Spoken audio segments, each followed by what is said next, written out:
वंदनीय संत समाज, धर्म प्रेमी बंधुओं, श्रद्धा मूर्ति माँ बहनों, सदगुरु कबीर साहब के जीवन को लेकर के बहुत भ्रांतियां हैं। कुछ लोग उन्हें चारों युगों में आने की बात कहते हैं।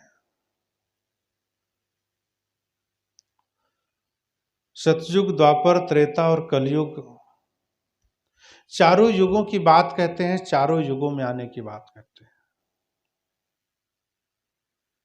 समय समय पर अवतार लेते हैं। यहां तक कि कबीर का अवतार इंसान अपने आप को घोषित करता है, कहता है कि मैं कबीर का अवतार हूं। और जबकि सदगुरु कबीर साहब अवतारवाद के विपक्ष में खड़े थे, उन्होंने अवतारवाद का खंडन किया। इसमें होता है अवतार और उपतारवाद। साहब कहते हैं अवतारवाद को बिल्कुल नकार देते हैं। साहब अपने वाणियों में कई कहते हैं, कई बार कहते हैं, जैसे 24 अवतार 10 अवतार की जो बात कहते हैं, जगह जगह उन्होंने अवतारवाद का खंडन किया अपने शब्दों के माध्यम से। कहते हैं कि संतो आवे जाए सो माया, संतो आवे जाए सो माया, है प्रतिपाल काल नहीं वाके, ना कहूं गया ना आया। कामक सूदन मच्छ कच्छ ना होई, संघा सुर न सहारा, है दयाल द्रोह नहीं वाके, कहो कौन को मारा। वे करता नहीं बराह कहाए, धरण धरे नहीं धारा, ये सब काम साहेब के नाही, झूठ कहे संसारा। खम्ब फोरी जो बाहर होई, ताई पतीजे सब कोई, हरणा कुछ नख वोद्र विदारा, सो करता नहीं होई। बामन रूप बल को जाचे, सो जाचे सो माया, बिना विवेक सकल जग भर में माया, जग भर माया। परशुराम छत्री नहीं मारे, ये छल माया कीना, सदगुरु भेद भक्त नहीं जाने, जीवन मिथ्या दीना। सृजन हार न ब्याही, सीता जल पसान ने बंधा, वे रघुनाथ एक के सुमरे सुमरे सो अंधा। गोपी ग्वाल न गोकुल आया, करते कंस न मारा, है मेहरबान सबयों को साहेब, न जीता न हारा। वे करता नहीं बौद्ध कहाए, नहीं असुर संहारा, ज्ञानहीन करता के भर में माए, जग भर माया। वे करता नहीं भय निकलंकी, नहीं कालिंगय मारा, ई छल बल सब माया कीना, जत सत्य सटारा। 10 अवतार ईश्वरी माया, करता कह जिन पूजा। कहे कबीर सुनो हो संतो, उपजय खपे सो दूजा। इतना वर्णन साहब कहते हैं कि ये सब कुछ गलत। एक सिरोधार को पकड़ करके साहब उखाड़ देते हैं। साहब कहते संतो आवे जाए सो माया, आना जाना तो सब माया का चक्कर में फंसा रहा है। भजन करो, भक्ति करो, उसमें सब कुछ दे आ रहा है। भजन और भक्ति से सब कुछ धधक सकता है, सब कुछ। जिस तरीके से बीज को आपको निर्बीज करना है, तो बीज को आग में जला दो, और जला हुआ बीज कभी जग नहीं सकता। सदगुरु कबीर साहब कहते हैं अगर अपने आप को त्याग और वैराग्य के माध्यम से बीज को निर्बीज कर दो, त्याग और तपस्या और वैराग्य के माध्यम से अपने आप को खरा कसौटी पर कस करके साधना मार्ग पे चल करके अपने आप को भून दो, तो आपका बीज कभी न जगे। संस्कारों का जो बीज है, अपने अंदर संस्कार बनने ही मत दो। इसलिए साहब कहते हैं कि जो जन्मता है वो मरता है। सामान्य संसारी मनुष्य ये सब समझते हैं ऐसा, लेकिन ऐसा होता नहीं है। अपने कर्मों के माध्यम से संस्कार बनते हैं, और उस संस्कारों के माध्यम से अपना जन्म होता है। लेकिन कोई अवतार किसी का नहीं होता, किसी का रूप नहीं होता। इंसान भारत के अंदर ही नहीं, विश्व के अंदर में एक जैसे नहीं है, अनेक है। एक फैक्ट्री से, एक सांचे से निकला हुआ इंसान एक जैसा नहीं है, एक जैसी बुद्धि नहीं है, एक जैसा विवेक नहीं है, एक जैसा चेहरा शरीर नहीं है। क्यों? फैक्ट्री तो एक ही है। बच्चे अनेक हैं, लेकिन फिर भी उनके मुंडी अलग अलग है। मुंडे मुंडे मित्र भिन्न।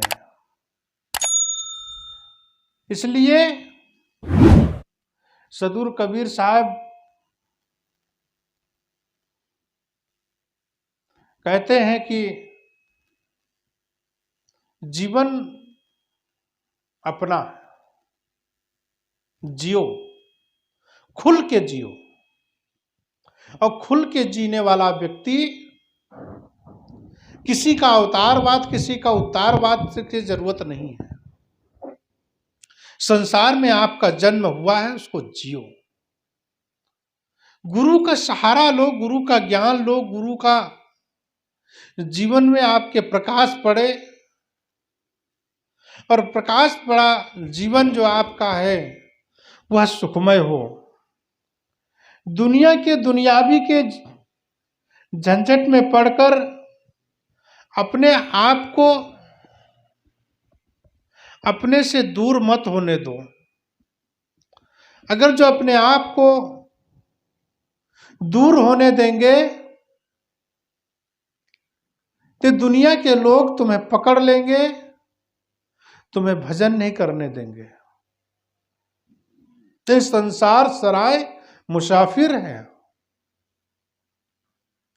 समझो इसको। यहां कोई रहने नहीं आया है, कुछ दिन है।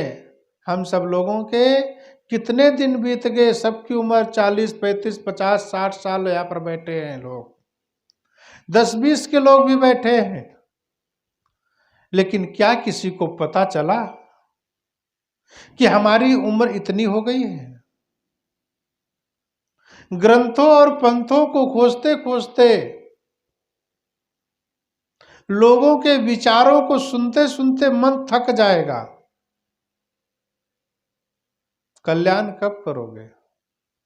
अपने आप को खोजने और बाहर से समेटने के लिए मेहनत कब करोगे? अपने आप को चारों तरफ समेट करके समझो, और समझ करके जीवन का कल्याण के काम करो।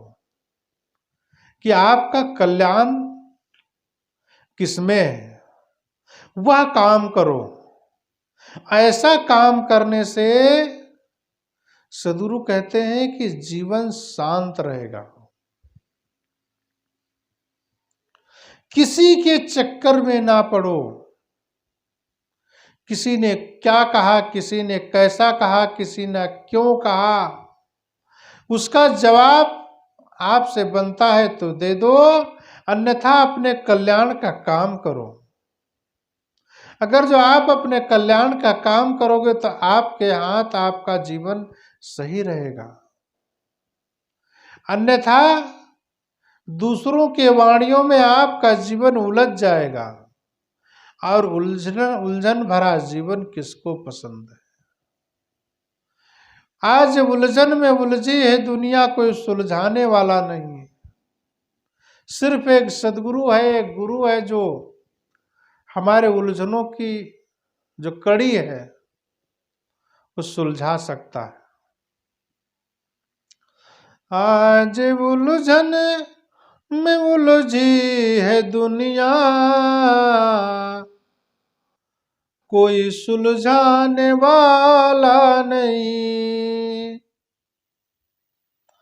आज उलझन में उलझी है दुनिया,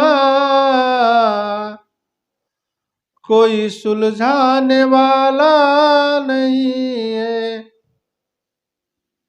सिर्फ सदगुरु, सिर्फ संत गुरुजन ही जो उलझन में उलझी है सारी दुनिया, इसको सुलझा सकते हैं, अन्यथा कोई सुलझा नहीं सकता है।